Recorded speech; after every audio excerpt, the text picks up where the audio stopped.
পাঠানকোট, জয়সলমীর ও ভারত শাসিত কাশ্মীরের শ্রীনগরে হামলা চালানোর কথা সরাসরি অস্বীকার করেছে পাকিস্তান।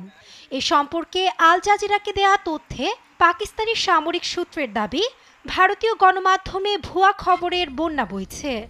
এখন পর্যন্ত আন্তর্জাতিক সীমান্ত পেরিয়ে কোনো অবৈধ হামলা চালানো হয়নি বলে দাবি পাকিস্তানের তথ্যমন্ত্রী আতাউল্লাহ তারার।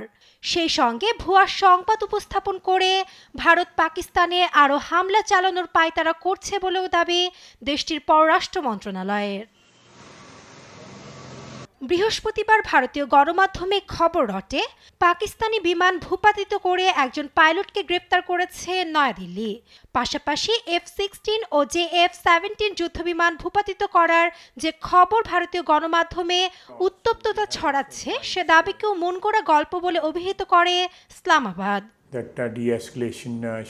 এদিকে ভারতে হামলার অভিযোগ অস্বীকার করে পাকিস্তানের সামরিক বাহিনীর আন্তঃবাহিনী জনসংযোগ পরিদপ্তরের মহাপরিচালকের হুঙ্কার, পাকিস্তান ভারতে হামলা চালালে পুরো বিশ্বই তা জানতে পারবে। মনে হচ্ছে ভারতীয় সেনাবাহিনী 18 শতকে বাস করে।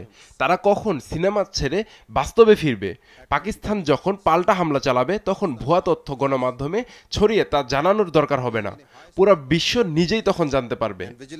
অন্যদিকে চলমান উত্তেজনা নিরসনে দুই দেশের নেতাদের সঙ্গে ফোনে কথা বলেছেন মার্কিন পররাষ্ট্রমন্ত্রী মার্কো রুবিও। এ তথ্য নিশ্চিত করেছেন মার্কিন পররাষ্ট্র দপ্তরের মুখপাত্র ট্যামি ব্রুস। এ সম্পর্কে পাকিস্তান প্রধানমন্ত্রীর কার্যালয়ের প্রকাশিত এক বিবৃতিতে জানানো হয়, জাতিসংঘ সনদের 51 অনুচ্ছেদের অধীনে আত্মরক্ষার পদক্ষেপ নেওয়ার অধিকার পাকিস্তানের আছে বলে জানিয়েছেন পাকিস্তান প্রধানমন্ত্রী। অন্যদিকে ফক্স নিউজকে দেয়া এক সাক্ষাৎকারে ভারত পাকিস্তান উত্তেজনা কমানো উচিত বলে মন্তব্য করেছেন মার্কিন ভাইস প্রেসিডেন্ট জেডি ভ্যান্স। সেই সঙ্গে দুই দেশের অচল অবস্থা নিরসনে কূটনৈতিক চাপ প্রয়োজন বলেও জানান তিনি। এদিকে চলমান উত্তেজনাকর পরিস্থিতিতে ভারতের রাজধানী নয়াদিল্লিতে জারি করা হয়েছে উচ্চ সতর্কতা।